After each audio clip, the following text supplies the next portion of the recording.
اس امت کو یہودیوں نے اتنا نقصان نہیں پہنچایا جتنا روافض نے پہنچایا ہے. جڑوں کو کھوکھلا کیا ہے اس امت کی. اس امت میں جتنا زہر بویا ہے اس رافضی قوم نے کسی اور نے نہیں بویا ہے. ان کی کتابیں آپ اٹھا کے دیکھیے، آپ کا دماغ خراب ہو جائے گا. جن ہستیوں پر ہم جان چھڑکتے ہیں، جن ہستیوں کے ذریعے ہم یہ مانتے ہیں کہ ان کی بدولت ہمیں ایمان ملا ہے، ان ہستیوں کو یہ کافر مانتے ہیں، ان کو علی کا دشمن مانتے ہیں، ان کو اہل بیت کا دشمن مانتے ہیں.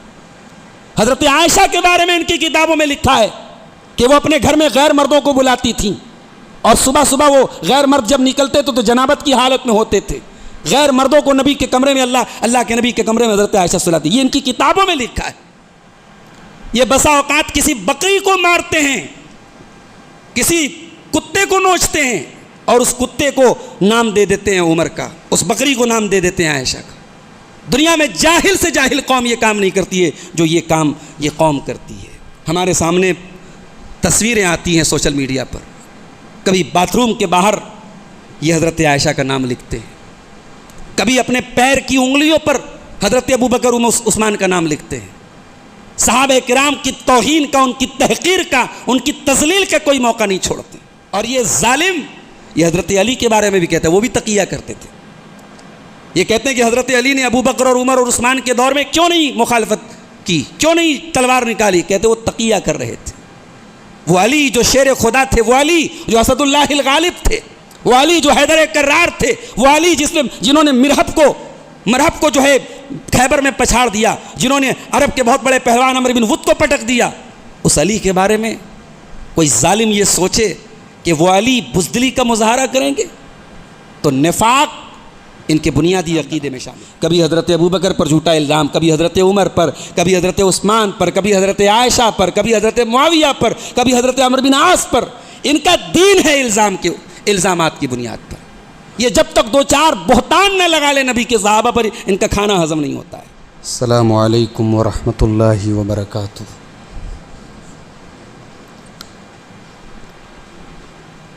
الحمد للہ نحمده ونستعینه ونستغفره ونعوذ باللہ من شرور انفسنا ومن سیئات اعمالنا من يهده اللہ فلا مضل له ومن يضلل فلا هادی له واشهد ان لا الہ الا اللہ وحدہ لا شریک له واشهد ان محمدا عبده ورسوله. یا ایہا الذین آمنوا اتقوا اللہ حق تقاته ولا تموتن الا وانتم مسلمون.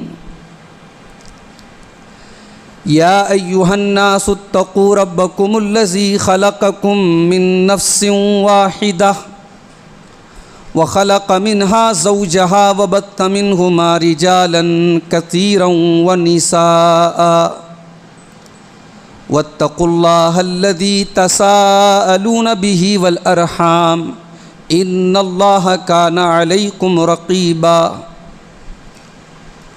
يا أيها الذين آمنوا اتقوا الله وقولوا قولا سديدا يصلح لكم أعمالكم ويغفر لكم ذنوبكم ومن يطع الله ورسوله فقد فاز فوزا عظيما.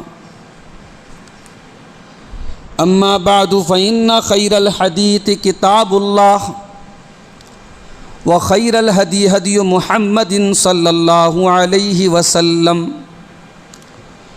وشر الأمور محدثاتها وكل محدثة بدعة وكل بدعة ضلالة وكل ضلالة في النار. أعوذ بالله من الشيطان الرجيم. بسم الله الرحمن الرحيم. يا أيها الذين آمنوا إن جاءكم فاسق بنبأ فتبینوا ان تصیبوا قوما بجہالۃ فتصبحوا علی ما فعلتم نادمین۔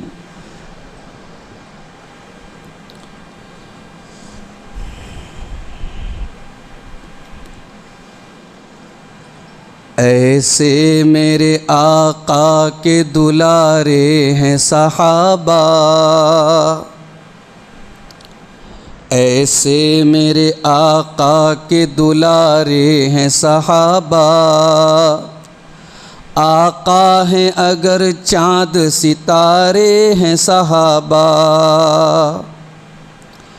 ہم ان کو بھلا دیں تو کہیں کے نہ رہیں گے، اسلام کے تعلیمی ادارے ہیں صحابہ، تم جانو اگر تم کو محبت نہیں ان سے، ہم تو ہیں صحابہ کہ ہمارے ہیں صحابہ، اسلام کی کشتی کے محافظ بھی یہی ہیں، رحمت کے سمندر کے کنارے ہیں صحابہ، دشمن تھے ہزاروں تو یہ تھے 313، دشمن تھے ہزاروں تو یہ تھے 313، ایسے میں بھی دیکھو نہیں ہارے ہیں صحابہ، ایسے میں بھی دیکھو نہیں ہارے ہیں صحابہ، دنیا ہی میں دے دی گئی جنت کی بشارت، آقا نے کچھ اس طرح نکھارے ہیں صحابہ، ان کو تو ضیاء شمع رسالت سے ملی ہے، توحید کے نورانی مینارے ہیں صحابہ، موجود تھے جو آخری خطبے میں نبی کے، موجود تھے جو آخری خطبے میں نبی کے، عرفات میں وہ سارے کے سارے ہیں صحابہ، رب ان سے ہوا راضی یہ رب سے ہوئے راضی، رب ان سے ہوا راضی یہ رب سے ہوئے راضی، آقا ہی نہیں رب کو بھی پیارے ہیں صحابہ، صدیق ہوں فاروق ہوں عثمان ہوں علی ہوں، سرکار کی سیرت کے سپارے ہیں صحابہ، اے سعد خدا ذکر سے خوش ہوتا ہے ان کے، سرکار کے ہاتھوں نے سنوارے ہیں صحابہ، ایسے میرے آقا کے دلارے ہیں صحابہ، آقا ہیں اگر چاند ستارے ہیں صحابہ۔ محترم حضرات، عظمت صحابہ و اہل بیت اس عنوان پر آج یہ مسلسل 7واں پروگرام ہے، اور انشاءاللہ کل ہم اس پروگرام کی آخری کڑی کے طور پر عظمت صحابہ اور اہل بیت اس موضوع پر مسجد اہل حدیث رحمانیہ جلالی پورہ میں اس موضوع پر آخری سلسلے کا آخری خطاب کل ہوگا انشاءاللہ۔ آج ہماری گفتگو کا جو موضوع ہے وہ بھی بہت اہم موضوع ہے اور ہماری نئی نسل کے سمجھنے کا موضوع ہے۔ ایک جماعت، ایک فرقہ، ایک گروہ پیدا ہوا جس نے اپنے آپ کو حضرت علی کا ماننے والا کہا، اسی کو ہم روافض کہتے ہیں، یا اگر اور کلیئر الفاظ میں اگر آپ سمجھنا چاہتے ہیں تو وہ لوگ جو اپنے آپ کو امامیہ اور اثنا عشری بولتے ہیں۔ شیعہ میں بہت سارے فرقے ہیں، لیکن شیعہ میں سب سے خطرناک جو فرقہ ہے وہ یہ امامیہ اور اثنا عشریہ فرقہ ہے۔ اس فرقے کی بنیاد اسی پر ہے کہ ابو بکر و عمر کافر ہیں، نعوذ باللہ۔ آپ جانتے ہیں کہ شیعہ میں جو فرقے ہوئے تو ان میں اختلاف اس بات پہ ہوا کہ حضرت علی کی اولاد میں یہ جو امامت چلے گی تو کیسے چلے گی۔ تو اس میں ایک فرقہ وہ ہے جو حضرت زید ابن علی کو فالو کرتا ہے، وہ بھی حضرت علی کی اولاد میں سے تھے، زید ابن علی، ان کو ماننے والے زیدی کہلاتے ہیں۔ علامہ شوکانی بہت بڑے عالم تھے، وہ پہلے زیدی تھے، تو وہ بھی شیعوں کا ایک فرقہ ہے۔ مگر حضرت زید ابن علی سے جب پوچھا گیا کہ کیا آپ حضرت ابو بکر و عمر پر تبرہ کرتے ہیں، ان کو برا بھلا کہتے ہیں، انہوں نے کہا نہیں، میں علی کو افضل مانتا ہوں، مگر میں ابو بکر کو، عمر کو اور عثمان کو صحیح مانتا ہوں، ان کی خلافت کو تسلیم کرتا ہوں۔ اس بنیاد پر جو لوگ ان سے الگ ہو گئے، فرفضوہ، رفض کے معنی چھوڑ دینا، ترک کر دینا، تو جن لوگوں نے حضرت زید ابن علی کو چھوڑ دیا انہی کو رافضہ کہا جاتا ہے، روافظ کہا جاتا ہے۔ یہ وہی لوگ ہیں جو آج اثنا عشری کہلاتے ہیں۔ یہ جو فرقہ ہوا روافظ کا فرقہ، ان کی شروعات کہاں سے ہوئی؟ عثمان غنی رضی اللہ عنہ کی سیرت جب ہم نے بیان کی تو ہم نے بتائی تھی یہ بات کہ عثمان غنی رضی اللہ عنہ کے دور میں یمن میں ایک آدمی پیدا ہوا، عبداللہ ابن سبا، جو پہلے یہودی تھا اور بعد میں بھی یہودی ہی تھا، مگر اس نے اپنے آپ کو اسلام پر چلنے والا ظاہر کیا۔ اور عبداللہ ابن سبا نے سب سے پہلے یہ پروپیگنڈا کیا کہ اللہ کے نبی صلی اللہ علیہ وسلم نے اپنے بعد اپنا وصی بنایا ہے حضرت علی بن ابی طالب کو، نبی اکرم نے اپنا امام بنایا ہے، اپنے بعد امام بنایا ہے علی بن ابی طالب کو، اور امت نے علی کا حق غصب کر لیا اور ابو بکر کو دے دیا، عمر کو دے دیا اور اب عثمان کو دے دیا۔ خلافت یہ حضرت علی کی اولاد کا حق ہے۔ یہ پروپیگنڈا سب سے پہلے عبداللہ ابن سبا نے کیا تھا، اور وہیں سے اس فرقے کی بنیاد پڑی تھی۔ اس فرقے کے بنیادی عقیدے کیا ہیں؟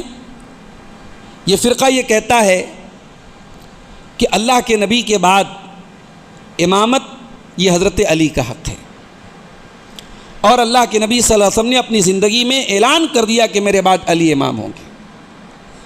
اور غدیر خم نام کی ایک جگہ پر اللہ کے نبی نے صحابہ سے یہ ایگریمنٹ کروا لیا کہ آپ میرے بعد علی کو اپنا خلیفہ مانیں گے۔ مگر نبی کے انتقال کے بعد صحابہ کرام اللہ کے نبی سے اس وعدہ کرنے کے باوجود اس وعدے سے مکر گئے اور انہوں نے ابو بکر صدیق کو خلیفہ بنا دیا۔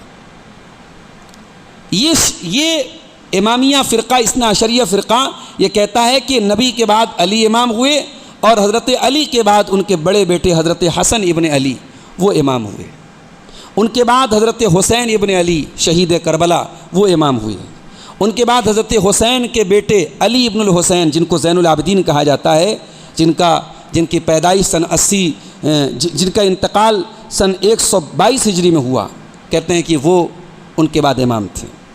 اس کے بعد اگلا نمبر آتا ہے ان کے بیٹے محمد الباقر کا، جن کی وفات 114 ہجری میں ہوئی، اور اس کے بعد اگلے جو امام ہیں، چھٹے امام، وہ جعفر الصادق ہیں جن کی وفات 148 ہجری میں ہوئی۔ اس کے بعد 7ویں امام موسیٰ القاظم ہیں جن کی وفات 183 ہجری میں ہوئی۔ اس کے بعد 9ویں امام رضا ابن موسیٰ القاظم ہیں، ان کی وفات 203 ہجری میں ہوئی۔ 10ویں امام محمد الجواد، ان کی وفات 226 ہجری میں ہوئی۔ اور اس کے بعد 11ویں امام ہیں، معاف کیجیے گا، 10ویں امام ہیں علی الہادی ابن محمد الجواد، ان کا انتقال 254 ہجری میں ہوا۔ اور 11ویں امام حسن عسکری ابن علی الہادی ہیں جن کا انتقال 260 ہجری میں ہوا۔ اور 12ویں جو امام ہیں یہ حسن عسکری کے بیٹے محمد المہدی ہیں۔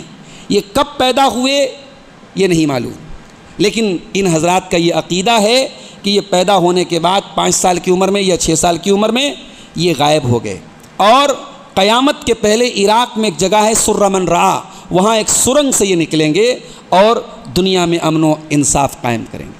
یہاں میں اس بات کی وضاحت کر دوں کہ ہماری صحیح حدیثوں میں بھی قیامت کے پہلے ایک نام کا ذکر ملتا ہے کہ مہدی نام کے ایک شخص پیدا ہوں گے۔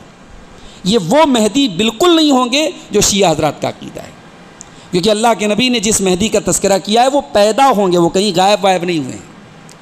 آپ نے فرمایا کہ میری امت میں میری بیٹی فاطمہ کی نسل سے ایک آدمی پیدا ہوں گے، ان کا نام میرے نام پر ہوگا اور ان کے باپ کا نام میرے باپ کے نام پہ ہوگا، یعنی ان کا نام محمد ابن عبداللہ ہوگا، اور وہ حکومت کریں گے کچھ سالوں تک، اور ان کے دور میں بہت امن اور چین اور سکون قائم ہوگا، اور یہ وہی دور ہوگا جس دور میں حضرت عیسیٰ علیہ الصلوۃ والسلام نازل ہوں گے۔ تو یہ بات نوٹ کر لیجئے کہ یہ جو مہدی جس مہدی کو ہم مانتے ہیں، جس مہدی کے بارے میں صحیح روایات موجود ہیں، وہ پیدا ہوں گے۔ یہ جو روافظ کے 12ویں امام کا کانسیپٹ ہے وہ الگ ہے۔ ان کے حساب سے ان کے 12ویں امام حسن عسکری کے بیٹے ہیں اور وہ غائب ہو چکے ہیں، اور وہ بہت جلد نظر آئیں گے، سامنے آئیں گے۔ وہ دعائیں بھی کرتے رہتے ہیں اپنی مجلسوں میں کہ اللہ تعالیٰ ان کے 12ویں امام کو جلد سے جلد سامنے لے آئے۔ یہ جو روافظ ہوتے ہیں ان کی پہچان کیا ہے؟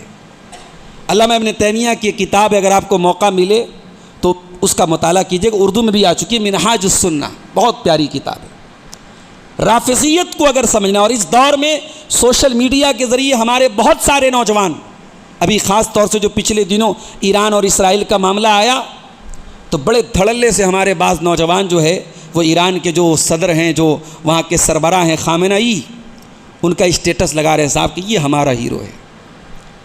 ہمیں خبروں کی بنیاد پر اور نیوز کی بنیاد پر بہت جلد اپنا کانسیپٹ اور اپنا عقیدہ تبدیل نہیں کرنا چاہیے۔ ہمیں بہت جذبات کی رو میں نہیں بہنا چاہیے۔ آپ تاریخ کے پنے پلٹ کے دیکھیں کہ ان حضرات کا عقیدہ کیا رہا ہے اور ان کی تاریخ کیا رہی ہے۔ علامہ ابن تیمیہ جیسا دور اندیش انسان لکھتا ہے کہ اس امت کو یہودیوں نے اتنا نقصان نہیں پہنچایا جتنا روافظ نے پہنچایا ہے۔ جڑوں کو کھوکھلا کیا ہے اس امت کی۔ اس امت میں جتنا زہر بویا ہے اس رافضی قوم نے کسی اور نے نہیں بویا ہے۔ ان کی کتابیں آپ اٹھا کے دیکھیے، آپ کا دماغ خراب ہو جائے گا۔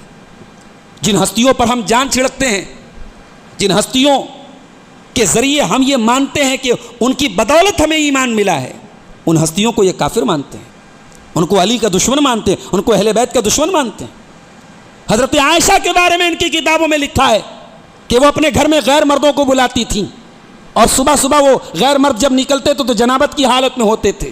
غیر مردوں کو نبی کے کمرے میں اللہ کے نبی کے کمرے میں حضرت عائشہ سلاتی، یہ ان کی کتابوں میں لکھا ہے۔ اس لیے میں ان کی ہر بات کا جواب نہیں دے پاؤں گا۔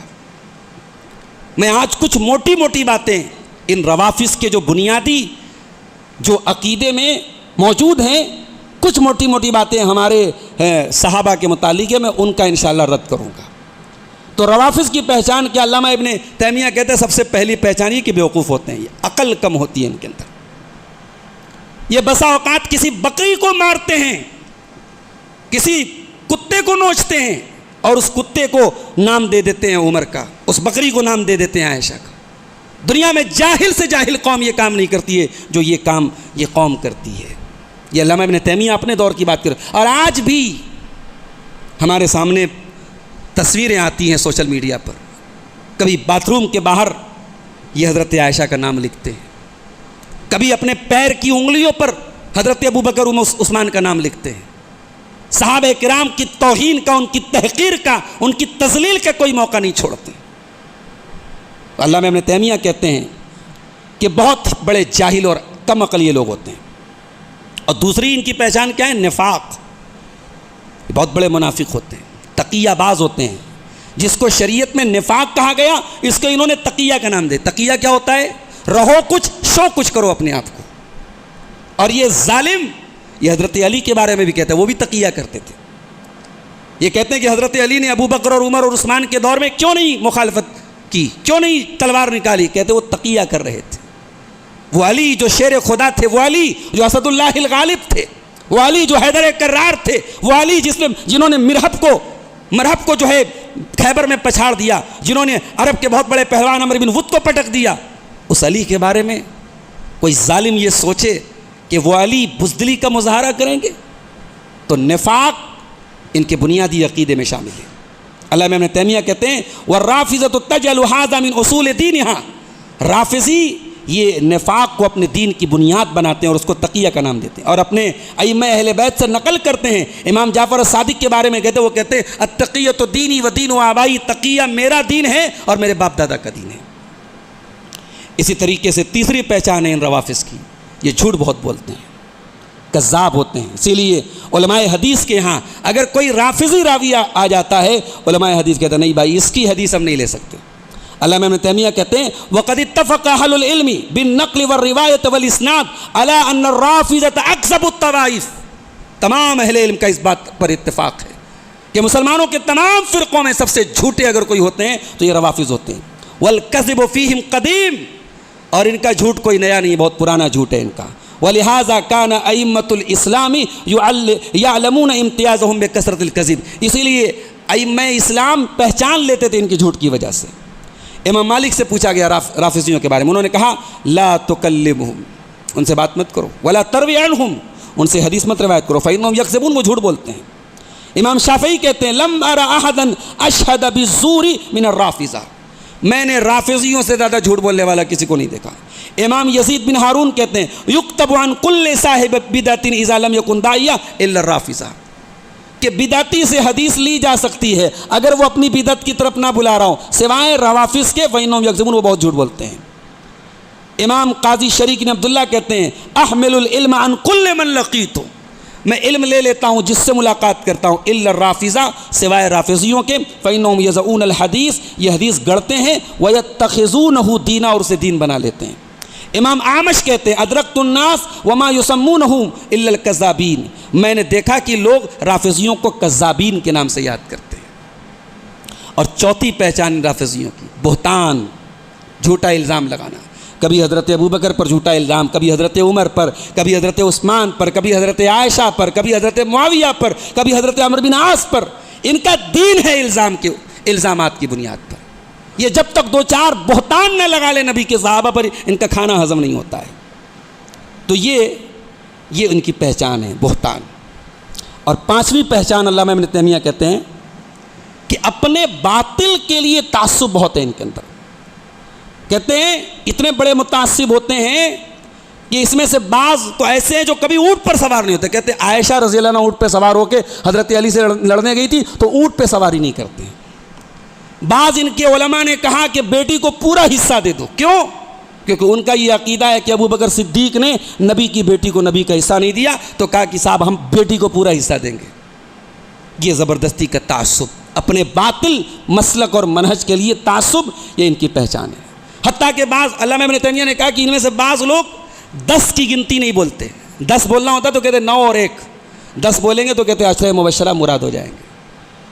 یہ 4 کی گنتی نہیں بولتے کہ 4 بولیں گے تو 4 یار مراد ہو جائیں گے، خلفائے راشدین مراد ہو جائیں گے. 4 کی گنتی سے پرہیز کرتے ہیں، 10 کی گنتی سے پرہیز کرتے ہیں. تو یہ ان کے تعصب کا یہ حال ہے. اب آئیے ہم اپنے ٹاپک پر آتے ہیں. روافظ کے کچھ اعتراضات اور شبہات اور ان کا ازالہ ہمیں کرنا ہے. میں نے قرآن حکیم کی ایک آیت آپ کے سامنے پڑھی تھی، سورہ حجرات کی آیت ہے، بہت مشہور آیت ہے. اور اسلام نے ہمیں ایک اصول دیا ہے. اسلام نے ہمیں ایک اصول دیا ہے کہ ہم رسپانسیبل بنیں، ذمہ دار بنیں. ہم ہر سنی سنائی بات کو نقل کرنے والے نہ بنیں، چاہے معاملہ ہمارا آپس کا معاملہ ہو. یہ تو صحابہ کی بات ہے. ہمارے آپس کے معاملات میں بھی کوئی جھوٹی بات ہمیں ملے اور ہم پھیلانے لگیں، ہم اس کو بغیر تحقیق کیے شیئر کرنے لگیں، نشر کرنے لگیں، خاص طور سے سوشل میڈیا کے اس دور میں. قرآن کی آیت یاد رکھیے، یا ایھا الذین آمنوا ان جاءکم فاسق بنبأ فتبینوا، اے ایمان والو اگر کوئی فاسق آدمی، کوئی ناقابل اعتبار آدمی تمہارے پاس کوئی خبر لے کر کے آئے تو تم تحقیق کر لو. تحقیق کر لو. ان تصیبوا قوما بجہالۃ فتصبحوا علی ما فعلتم نادمین، کہیں ایسا نہ ہو کہ تم جہالت میں اور نادانی میں کوئی ایسا کام کر ڈالو کہ بعد میں تمہیں پچھتانا پڑے. یہ اسلام کا مزاج ہے میرے پیارے ساتھی. آج کتنے دنگے فساد ہو جاتے ہیں ایک جھوٹی خبر کی بنیاد پر. کبھی آپ دیکھیے سوشل میڈیا پر یہ ہندو مسلمان کے مسئلے کیوں بڑھ رہے ہیں. بھئی ہم لوگ تو کم کر رہے ہیں یہ کام، ہمارے غیر مسلم بھائیوں کے دماغ میں اسلام کے متعلق ایسا زہر بھرا جا رہا ہے آپ سوچ بھی نہیں سکتے. ابھی میں وہ پٹنہ کے خان سر ہیں، آپ لوگوں نے نام سنا ہوگا. خان سر جو ہیں یہ لڑکوں کو کوچنگ پڑھاتے ہیں، انگلش پڑھاتے ہیں، میتھ پڑھاتے ہیں، سائنس پڑھاتے ہیں، ہسٹری پڑھاتے ہیں. بڑے قابل استاد ہیں. خاص طور سے جب سے کورونا کا دور آیا اور آن لائن پڑھائی کا دور آیا، خان سر کے بہت سارے اسٹوڈنٹس ہو گئے بہار میں. آج کروڑوں ان کے جو ہے آن لائن اسٹوڈنٹس ہیں بہار میں. تو خان سر نے شادی کی.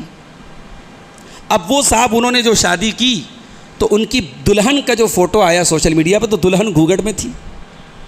تو خان سر جو ہے وہ ہیں تو مسلمان مگر بہت سیکولر مائنڈڈ اپنے آپ کو شو کرتے ہیں، اور انہوں نے اپنے کئی لیکچر میں اپنے اسٹوڈنٹ سے کہا کہ پردہ وردہ بیکار کی چیز ہے، عورتوں کو جو ہے پیچھے کرنے کی ایک چال ہے۔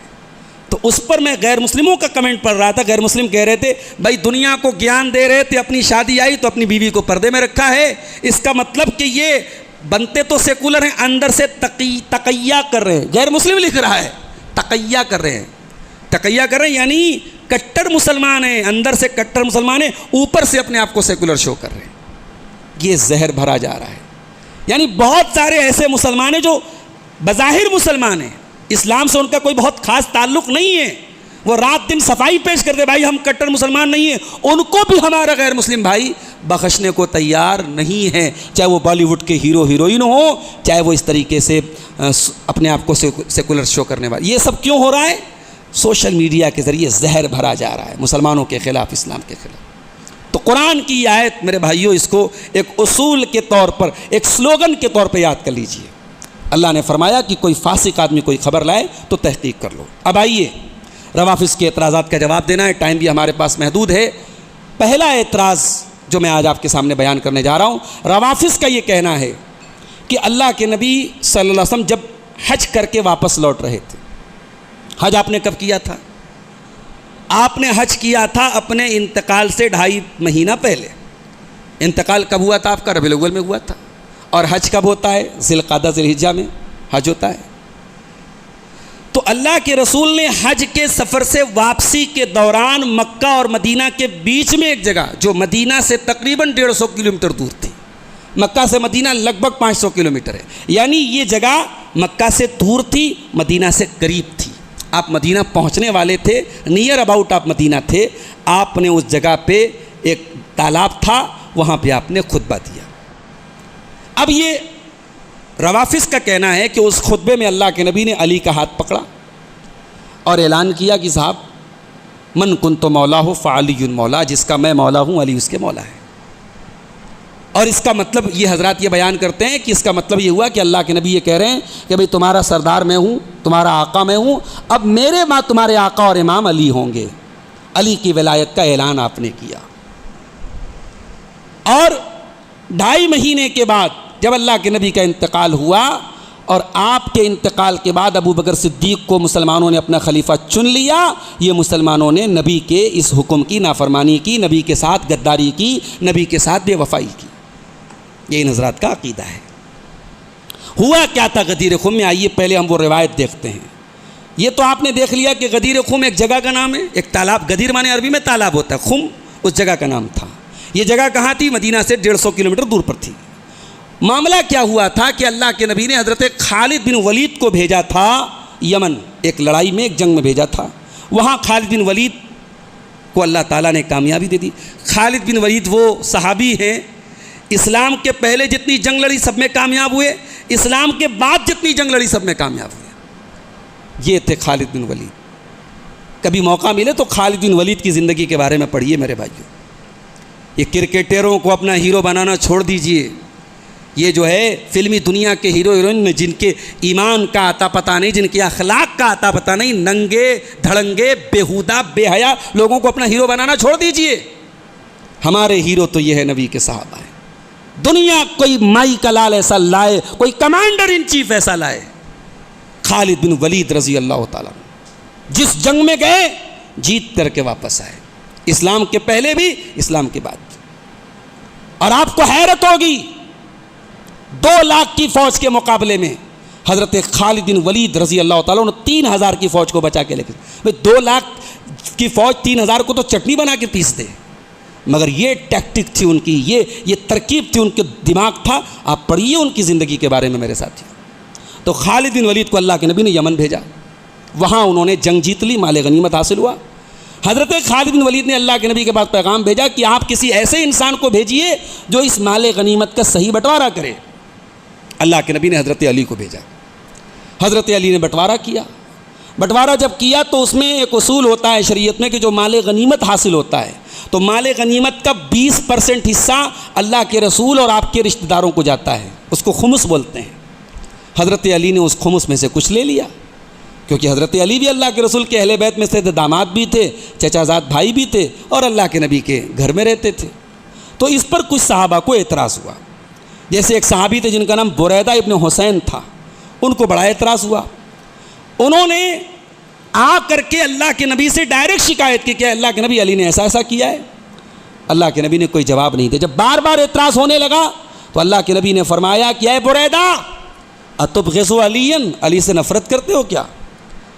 تو انہوں نے کہا کہ ہاں اللہ کے میں علی سے بغض رکھتا ہوں. آپ نے فرمایا لا تفعل، خبردار علی سے بغض مت رکھنا. فإن له فی الخمس اکثر من ذلک، اے بریدہ علی نے اس مال غنیمت میں سے جتنا لیا ہے اس سے زیادہ ان کا حق تھا. اور جب بار بار آپ نے یہ بات حضرت بریدہ سے کہی تو حضرت بریدہ نے فوراً رجوع کیا. اور دوسری روایت میں یہ الفاظ ہے کہ اللہ کے نبی نے حضرت بریدہ سے کہا الست اولی بالمؤمنین من انفسہم، اے بریدہ کیا میں ایمان والوں سے ان کی جان سے زیادہ قریب نہیں ہوں؟ میں نے کہا کہ ہاں اللہ کے رسول آپ ہیں. تو آپ نے فرمایا من کنت مولاہ فعلی مولا، اگر میں ایمان والوں کی سے ان کی جان سے زیادہ محبوب ہوں تو سن لو جو جس کا محبوب میں ہوں اس کے محبوب علی ہے. اور اس کے بعد اللہ کے نبی نے دعا بھی کی اللہم وال من والہ، اے اللہ جو علی سے دوستی رکھے، جو علی سے محبت رکھے تو اس سے محبت رکھ، وعاد من عادہ، اور جو علی سے دشمنی رکھے تو اس سے دشمنی رکھ. نبی نے یہ دعا بھی کر دی. اور نبی کی دعا سے یہ کلیئر ہو گیا کہ یہاں مولا کے معنی مالک نہیں ہے، مولا کے معنی آقا نہیں ہے، مولا کے معنی محبوب ہیں. کیونکہ اللہ کے نبی کیا دعا کر رہے ہیں؟ اے اللہ جس سے تو محبت کرے، جو علی سے محبت کرے اس سے تو محبت کر، اور جو علی سے دشمنی کرے تو اس سے دشمنی کر. تو یہ جملہ تو نبی کا ہے. اس کا مطلب کہ من کنت مولا ہو فعلی مولا، اس لفظ کا مطلب یہ ہوا کہ جس کا محبوب میں ہوں، جو مجھ سے محبت کرتا ہے وہ علی سے محبت کرے. اب لوگوں نے کیا کیا؟ حضرت علی کے نام کے ساتھ مولا لگا، مولا علی. اور لوگوں نے یہاں مولا کا معنی کیا لیا؟ آقا، سردار، امام، مشکل کشا. بھائی ہم سے یہ نہیں ہو سکتا ہے. علی کی شان اپنی جگہ ہے، عمر کی شان اپنی جگہ ہے، ابو بکر کی شان اپنی جگہ ہے، حضرت عثمان کی شان اپنی جگہ ہے. یہ سب نبی کے صحابہ ہیں، نبی کی ہدایت کے ستارے ہیں. مگر ہمارا مولا اور مالک اللہ تبارک و تعالی ہے. ہم مولا بمانا مالک، مولا بمانا مشکل کشا اگر کسی کو لیتے ہیں تو اللہ کو لیتے ہیں. یہ بات یاد رکھیے. اچھا اس غدیر خم میں ہوا کیا تھا؟ اچھا اللہ کے نبی نے پرسنلی تو یہ سمجھا دیا بریدہ رضی اللہ تعالیٰ عنہ کو. پھر آپ کو لگا کہ حضرت علی کے بارے میں کچھ غلط فہمی پیدا ہو رہی ہے. تو اب اللہ کے نبی نے اور کلیئر کیا اس کو وہاں پہنچ کے. وہ مدینہ سے مکہ سے واپس لوٹنے لگے. اب جو میں روایت پڑھنے جا رہا ہوں یہ صحیح مسلم کی 2408 نمبر کی حدیث ہے. حدیث کے راوی کون ہے؟ زید ابن ارقم. وہ کہتے ہیں کہ اللہ کے پیارے رسول صلی اللہ علیہ وسلم نے وہاں پہ خطبہ دیا مکہ اور مدینہ کے بیچ میں غدیر خم کے پاس. اللہ کی حمد و ثنا بیان کی اور اس کے بعد آپ نے کہا کہ میں ایک انسان ہوں، قریب ہے کہ اللہ کا فرشتہ میرے پاس آئے اور میں اللہ کے پاس چلا جاؤں، اور میں تمہارے درمیان 2 بھاری چیزیں چھوڑ کے جا رہا ہوں. اولہما کتاب اللہ، اس میں سے پہلی چیز اللہ کی کتاب ہے. فی الہدی والنور، اس کتاب میں ہدایت ہے، اس کتاب میں روشنی ہے. فخذوا بکتاب اللہ واستمسکوا بہ، تو اللہ کی کتاب کو پکڑ لو اور تھام لو. اس کے بعد آپ نے قرآن کی فضیلت بیان کی اور اس کے بعد آپ نے کہا وَأَهْلُ بَيْتِي، اور میں اپنے اہل بیت کو چھوڑ کے جا رہا ہوں. اب ذرا جملہ سنیے گا اللہ کے نبی کا. نبی نے یہ نہیں کہا کہ میں اہل بیت کو چھوڑ کے جا رہا ہوں تو تم دین میرے اہل بیت سے ہی حاصل کرنا. یہ روافض کا بڑا عجیب و غریب اصول ہے صاحب. وہ کہتے ہیں کہ دین ہم اہل بیت سے لیں گے، ہم عمر سے دین نہیں لیں گے، ہم ابو بکر سے دین نہیں لیں گے، ہم عثمان سے دین نہیں لیں گے، حضرت ابو ہریرہ سے دین نہیں لیں گے. ہمارا کیا کہنا ہے؟ بھائی ہم علی سے بھی دین لیں گے. ہم حضرت حسن و حسین نے دعائے قنوت سکھائی، ہم وہی دعائے قنوت پڑھتے ہیں وتر کی نماز میں. حضرت علی سے ہزاروں حدیثیں ملتی ہیں، ہم اس کو مانتے ہیں. مگر یہ شرط لگانا کہ نبی کے گھر والے جو بیان کریں، یہ شرط کون سی ہوگی بھائی؟ نبی کا دین خالی گھر والوں کے لیے تھا؟ آپ نے تو نبی کے دین کو بڑا لیمیٹیڈ کر دیا بھائی.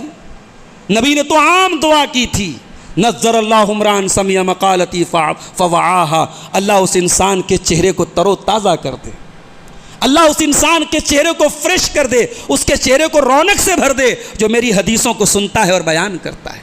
نبی نے یہ تو نہیں کہا کہ میری حدیثیں، یہ تو برہمنزم کا والا معاملہ ہو گیا کہ صاحب ویدوں کو اور گیتا اور رامائن کو کون پڑھے گا؟ پنڈت ہی پڑھے گا. ابھی چل رہا ہے نا ہمارے اٹاوا میں کیا مسئلہ چل رہا ہے صاحب، کسی یادوں نے پڑھ دیا تھا وہ ان کے مذہب کی کوئی چیز تو اس کا سر اور مڑوا دیا گیا. بڑا اس کا آج کل پولیٹیکل ایشو بن رہا ہے. اسلام میں ایسا کوئی مسئلہ نہیں ہے. اسلام میں وہ الگ بات ہے کہ ہمارے اعلیٰ حضرت صاحب جو تھے مولانا احمد رضا خان صاحب، انہوں نے لکھ دیا تھا کہ یہ برادری جو ہے، اس میں جو جولہا برادری کا بھی نام انہوں نے لیا کہ یہ برادری کے لوگ نماز نہیں پڑھا سکتے، امام نہیں بن سکتے. جولہا برادری اور پتہ نہیں کون کون سی برادری کا نام لے کے انہوں نے کہا کہ یہ نیچ برادریاں ہیں. یہ احمد رضا خان صاحب اعلیٰ حضرت صاحب کی کتاب میں لکھا ہے. آپ کو نیچ کہہ رہے ہیں اور آپ ان کو اعلیٰ حضرت کہہ رہے ہیں. یہ تو آپ کی عقل اور آپ کے دماغ میں داد دیتا ہوں میرے بھائی. جو ہمارے بھائی ان کو اعلیٰ حضرت مانتے ہیں وہ اپنا حساب کریں. تو اسلام میں کوئی جاتی واد نہیں ہے، اسلام میں کوئی برہمنزم نہیں ہے، اسلام میں کوئی سپریورٹی نہیں ہے کہ صاحب یہی یہ کام کر سکتا ہے. تو نبی نے فرمایا میں قرآن چھوڑ رہا ہوں اور اہل بیت چھوڑ رہا ہوں. کیا مطلب تھا نبی کا؟ نبی کا مطلب یہ تھا کہ میرے اہل بیت کا خصوصی خیال کرنا، میرے اہل بیت کا احترام کرنا، میرے اہل بیت کی تعظیم کرنا. اور آپ نے 3 مرتبہ فرمایا اذکرکم اللہ فی اہل بیتی، اذکرکم اللہ فی اہل بیتی، اذکرکم اللہ فی اہل بیتی. میں تم کو اللہ سے ڈرنے کی تلقین کرتا ہوں اپنے اہل بیت کے بارے میں. اور یقیناً صحابہ کرام اہل بیت سے بہت محبت کرتے تھے. میں واقعات بیان کر چکا ہوں حضرت حسن و حسین کی سیرت میں کہ حضرت عمر فاروق جیسا انسان، بہت سینئر تھے. حسن و حسین ان کے سامنے بچے کی طرح کھیلے تھے. مگر حضرت عمر کا دور حکومت آیا تو حضرت عمر جب رجسٹر بنانے لگے اور وظیفہ لکھا جانے لگا تو حضرت عمر نے اپنا نام بہت بعد میں لکھا، حضرت حسن اور حسین کا نام اوپر لکھا کہ ان کا نام ان کے باپ کے نام کے ساتھ رہے گا. یہ نبی کے نواسے ہیں، یہ نبی کے اہل بیت. احترام کرتے تھے صحابہ. حضرت حسن و حسین جاتے تھے، ان کی سواری کی لگام پکڑ لیتے تھے صحابہ، یہ رسول کے نواسے جا رہے ہیں. احترام کرتے تھے صحابہ.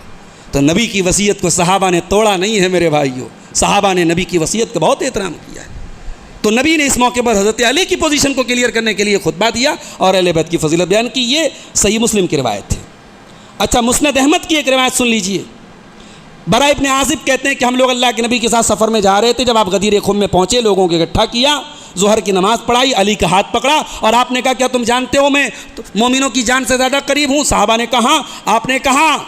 آپ نے علی کا ہاتھ پکڑ کے کہا کہ جس کا میں مولا ہوں علی اس کے مولا ہیں. اور اس کے بعد آپ نے دعا کی، اے اللہ جو علی سے دوستی رکھے تو اس سے دوستی رکھ، جو علی سے نفرت کرے تو اس سے نفرت کر. حضرت عمر ابن خطاب رضی اللہ تعالیٰ عنہ بھی اس سفر میں تھے. وہ آئے اور انہوں نے حضرت علی کو مبارکباد دی اور کہا ہنیئن یا ابن ابی طالب. اے علی اور عمر میں دشمنی بیان کرنے والوں، تھپڑ مار رہے ہیں حضرت عمر تمہارے اوپر، تھپڑ مار رہی ہے روایت تمہارے عقیدے کے اوپر. حضرت علی کو مبارکباد دے رہے ہیں حضرت عمر اور کہہ رہے ہیں ہنیئن لک یا ابن ابی طالب، اے ابو طالب کے بیٹے آپ کو مبارک ہو. اصبحت و امسیت مولا کل مومن و مومنہ، آپ تو ہر مومن مرد اور ہر مومن عورت کے مولا بن گئے، محبوب بن گئے، چہتے بن گئے. تو اس حدیث کو ہم مانتے ہیں. اس حدیث میں کہیں سرداری اور امامت کی بات نہیں آئی ہے. اور اگر نبی کو بنانا تھا حضرت علی کو امام اور امامت کا اعلان کرنا تھا، ولایت علی کا اعلان کرنا تھا، تو بھائیو یہ کام اللہ کے نبی نے مکہ میں کیوں نہیں کیا؟ مکہ میں 1.25 لاکھ کا مجمع اکٹھا تھا عرفات کے میدان میں. پورے عرب سے لوگ آئے تھے حج کرنے کے لیے پیارے رسول صلی اللہ علیہ وسلم کے ساتھ. اس منی اور عرفات کے خطبے میں آپ نے خانہ کعبہ کا احترام بیان کیا، جان اور مال اور عزت و آبرو کا احترام بیان کیا، سود اور بیاج کا تذکرہ کیا، عورتوں کے حقوق بیان کیے. کیا اس خطبے میں آپ علی کی شان بیان نہیں کر سکتے تھے؟ علی کی امامت کا اعلان نہیں کر سکتے تھے؟ اس کا مطلب یہ ہوا کہ آپ کی بنائی ہوئی اسٹوری ہے.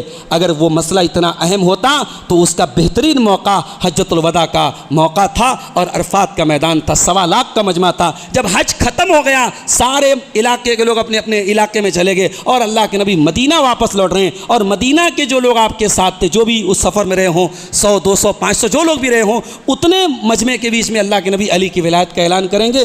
عقل اس بات کو تسلیم نہیں کرتی.